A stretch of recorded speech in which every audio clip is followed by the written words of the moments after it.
ആമസോണിലെ സ്വർണ്ണഖനികളിൽ ജോലിക്കെത്തുന്ന സ്ത്രീകൾ ഭീഷണിയിൽ. ആമസോൺ കാടുകൾക്കുള്ളിലെ തൻ്റെ മുറിയിൽ വെച്ച് റെയ്ലി കൊല്ലപ്പെടുമ്പോൾ അവൾക്ക് 26 വയസ്സ് മാത്രം. ക്രൂരമായ ബലാത്സംഗത്തിന് ഇരയായിട്ടാണ് അവൾ കൊല്ലപ്പെട്ടത്.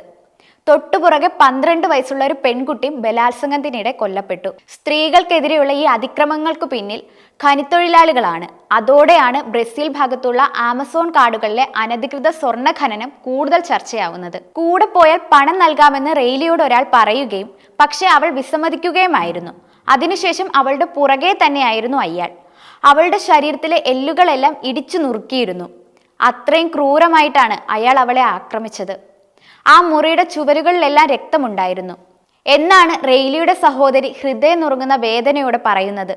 ആമസോൺ ഉൾക്കാടുകളിലെ സ്വർണ്ണഖനികളിൽ ചൂഷണത്തിന്റെയും ആക്രമണത്തിന്റെയും മനുഷ്യാവകാശ ലംഘനങ്ങളുടെയും വിളനിലയമായി മാറിയിരിക്കുകയാണ്. ഷരിംബോസ് എന്നാണിവ അറിയപ്പെടുന്നത്. ഇവിടെ സ്ത്രീകൾ ബലാത്സംഗം ചെയ്യപ്പെടുന്നതും ആക്രമിക്കപ്പെടുന്നതും നിത്യസംഭവമാവുകയാണ്. ആയുധങ്ങളുമായിട്ടാണ് ഖനികളിലെ തൊഴിലാളികൾ നടക്കുന്നത്. അതുകൊണ്ട് തന്നെ എതിർത്തു പറയാൻ എല്ലാവർക്കും പേടിയുമാണ്. ഇവരെ തുരത്താൻ സർക്കാർ പലതും ചെയ്തെങ്കിലും അതൊന്നും പൂർണ്ണമായി വിജയിച്ചിട്ടില്ലെന്നാണ് ഈ അടുത്ത് നടന്ന സംഭവങ്ങൾ തെളിയിക്കുന്നത്.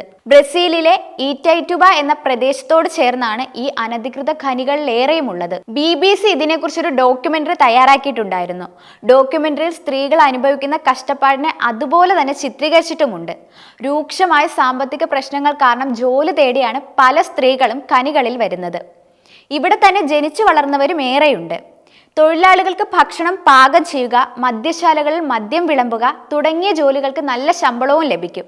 അതാണ് അവരെ ഇങ്ങോട്ടേക്ക് ആകർഷിക്കുന്നത്. പക്ഷെ ഇവിടെ എത്തുമ്പോഴാണ് അതൊരു കെണിയാണെന്ന് ബോധ്യമാവുക. അവരിലേറെയും ഒടുവിൽ ലൈംഗിക തൊഴിലാളികളായി മാറുകയാണ് ചെയ്യുന്നത്. അതിന് സമ്മതിക്കാത്തവരെ ക്രൂരമായ ബലാത്സംഗത്തിന് ഇരയാക്കുകയും ചെയ്യുന്നു. 12 വയസ്സുള്ളപ്പോഴാണ് ഡയാൻ എന്ന സ്ത്രീ ഇവിടെ വരുന്നത്. അതിന് കാരണം മികച്ച ശമ്പളം ലഭിക്കുമെന്ന് വിശ്വസിച്ചിട്ടായിരുന്നു. പാചകം, മദ്യഷാപ്പിലെ ജോലി, അലക്കുജോലി ഇങ്ങനെ പലതും അവർ ചെയ്തു. ഒടുവിൽ ലൈംഗിക തൊഴിലാളിയുമായി. 18-ാം വയസ്സിൽ ആദ്യത്തെ കുട്ടിയുണ്ടായി. ഇന്ന് അച്ഛൻ ആരെന്ന് അറിയാത്ത 7 കുട്ടികളാണ് അവർക്കുള്ളത്. പിന്നെയും ഖനിത്തൊഴിലാളികൾ അവരെ കൊല്ലുമെന്ന് ഭീഷണിപ്പെടുത്തി. സ്ത്രീകൾ വളരെയധികം അപമാനം സഹിക്കുന്നുണ്ട് ഇവിടെ. എപ്പോഴും മുഖത്തടിക്കും. ഒടുവിൽ ഭീഷണി പേടിച്ച് എങ്ങനെയൊക്കെ കാടുകളിൽ നിന്ന് പുറത്തു കടക്കുകയായിരുന്നുവെന്ന് ഡയാൻ പറയുന്നു. ചെയ്യുന്ന ജോലിക്ക് പലപ്പോഴും കൂലി തരില്ല. കൂലി ചോദിച്ചാൽ തോക്ക് ചൂണ്ടി പേടിപ്പിക്കും. സ്വർണ്ണക്കട്ടികളാണ് മദ്യശാലകളിലും വേശ്യാലയങ്ങളിലും പണത്തിന് പകരം ഉപയോഗിക്കുന്നത്. നഗരത്തിലെ ലൈംഗിക തൊഴിലാളികൾക്ക് 1 മാസം ലഭിക്കുന്നതിലേറെ ഒരു ദിവസം കൊണ്ട് ഖനികളിലെ ലൈംഗിക തൊഴിലാളികൾക്ക് ലഭിക്കുമെന്നാണ് ഇവിടെ വേശ്യാലയം നടത്തുന്ന ഒരു സ്ത്രീ പറയുന്നത്. അതുകൊണ്ട് പലരും പണത്തിനായി ഇങ്ങോട്ടേക്ക് വരികയും ചെയ്യുന്നുണ്ട്. ആവശ്യത്തിന് പണം സമ്പാദിച്ചിട്ട് തിരിച്ചു പോകുന്നവരും നിരവധിയാണെന്നാണ് അവർ പറയുന്നത്. ഇവിടെ തന്നെ ജനിച്ചു വളർന്ന സ്ത്രീകളുമുണ്ട്. അവർക്ക് മറ്റൊരു തൊഴിലും അറിയില്ല. തങ്ങളുടെ കുട്ടികളെയെങ്കിലും രക്ഷിക്കണമെങ്കിൽ നന്നായി ജോലിയെടുത്ത് പണം സമ്പാദിക്കണമെന്ന ചിന്തയാണ് അവർക്ക്. ഇവിടെ ദിവസേന സ്ത്രീകൾ കൊല്ലപ്പെടുന്നുണ്ട്. റെയ്ലിയുടെ ഒരു സുഹൃത്ത് വെളിപ്പെടുത്തുന്നുമുണ്ട്. മറഞ്ഞിരിക്കുന്ന സ്വർണ്ണഖനികൾ ആമസോൺ കാടുകളിൽ 4500ഓളം അനധികൃത സ്വർണ്ണഖനികൾ ഉണ്ടെന്നാണ് ഔദ്യോഗികമല്ലാത്ത കണക്കുകൾ. അതിൽ പകുതിയിലേറെ ബ്രസീലിലാണ്. ബ്രസീലിൽ നിന്നുള്ള സ്വർണ്ണ കയറ്റുമതിയുടെ 90%-ത്തിലേറെയും വരുന്നത് ഇവിടുന്നാണ്. ബാക്കി ബ്രസീലിലെ അനധികൃത ഖനികളിൽ നിന്നുമാണ് വരുന്നത്. ഇത്തരം അനധികൃത ഖനനം നദികൾ മലിനമാകാനും വനനശീകരണത്തിനും കാരണമാകുന്നുണ്ട്. വൻതോതിലാണ് വനനശീകരണം സംഭവിച്ചുകൊണ്ടിരിക്കുന്നത്. ആളുകളുടെ ജീവിതത്തിലും ഇത് പ്രതിസന്ധി സൃഷ്ടിക്കുന്നുണ്ട്. പ്രാക്തന ഗോത്രവർഗക്കാർ ഏറെ താമസിക്കുന്നുണ്ട് ആമസോൺ കാടുകളിൽ. ശുദ്ധജല മത്സ്യങ്ങളെ ഭക്ഷണമായി ജീവിക്കുന്നവരാണ് ഉൾക്കാടുകളിൽ താമസിക്കുന്നവർ. അവരെയാണിത് കൂടുതലായി ബാധിക്കുന്നത്. യാനോമാമി എന്ന ഗോത്രവർഗത്തിലാണ് ഏറ്റവും കൂടുതൽ നാശനഷ്ടങ്ങൾ ഉണ്ടായിട്ടുള്ളത്. ഖനിത്തൊഴിലാളികളുടെ ആക്രമണത്തിൽ ഇവരിൽ പലരും കൊല്ലപ്പെടുന്നുമുണ്ട്.